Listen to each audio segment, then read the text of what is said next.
Let's continue the conversation with former Special Presidential Envoy for Arms Control with the U.S. State Department, Marshall Billingsley. We are also joined by former Trump National Security Council Chief of Staff and Executive Secretary Fred Fleitz. Great to have you both here. Marshall, Venezuela's Vice President Delcy Rodriguez is likely in line to run the country. At least that name's been thrown out there. But shortly after Maduro was captured, she went on the offensive against the U.S. Take a listen to this. Inmediata liberación del presidente Nicolás Maduro y de su esposa Cilia Flores. Único presidente de Venezuela, el presidente Nicolás Maduro.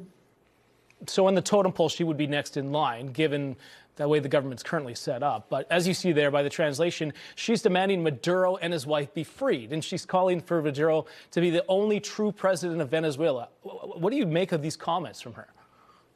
Well, look, I don't like Delcy one bit. She's just as vicious as Maduro and smarter. In fact, I led the sanctions against her in the first Trump administration from the Treasury Department. But she flipped on Maduro. So that press conference was for internal consumption because the cartel is still there and she is part of them and surrounded by them. But our objectives haven't changed. What's changed is that Maduro thought he could play the president and he found out. But the president said yesterday that everyone else in that cartel is on notice that what happened to Maduro can happen to them. So Delcy, while she flipped, she's got 30 to 60 days to deliver on the core U.S. objectives in the drug trafficking. Iran, Hezbollah, Hamas, Russians, Chinese, Cubans, out. And stop using Venezuelan oil to support our enemies. I'm glad you brought that up, the oil. Fred, the president said that the United States is now going to control Venezuela. That includes oil, which Venezuela has. I mean, this is a big part of this. Does the U.S. controlling the oil in Venezuela weaken the strength of Russia, a country that buys the oil from Venezuela? But they're also at war with Ukraine.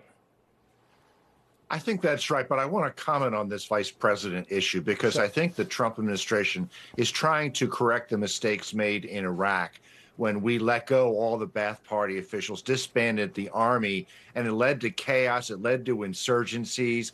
The proper approach here probably is to keep the bureaucrats in place, slowly vet them, have accountability, maybe have a truth commission, because if basically we say we're going to bring in opposition leaders, let go of all the Maduro bureaucrats and officials, the country will fall into chaos. There'll be looting. So it's a big problem.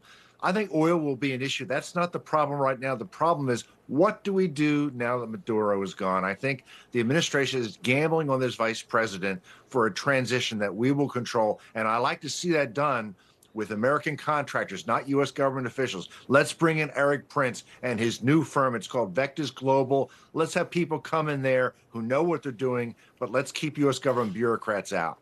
Marshall, what does this look like? Is this boots on the ground? To Fred's point, I mean, you have to bring something in there to help with the transition. And is Venezuela going to welcome the U.S. there?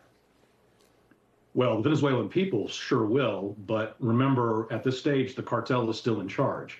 My guess is that Delcy's been given a short runway. She flipped to save her skin.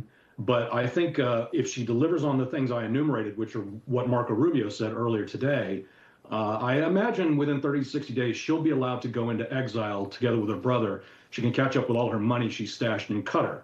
But let's also remember that we have Diosdado Caballo. There's a $25 million reward on him. He's indicted. We have the defense minister, Padrino Lopez, $15 million on him. He's indicted.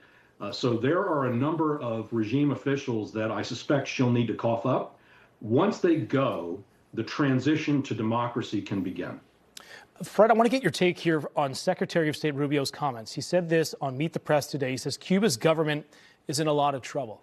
What's your take on that?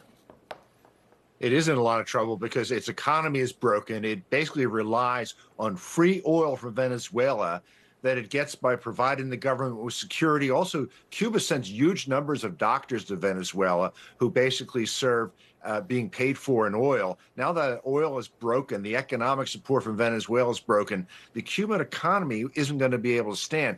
They were hurt badly with the fall of the Soviet Union because they were no longer a client state that was being propped up by Moscow. Right now, I think they're facing a very, very uncertain future. We shall see what happens next. Certainly lots to talk about, lots to cover here. Fred, Marshall, we appreciate you both coming on here, Sunday Report, and sharing your expertise. Thanks, John. Good to be here.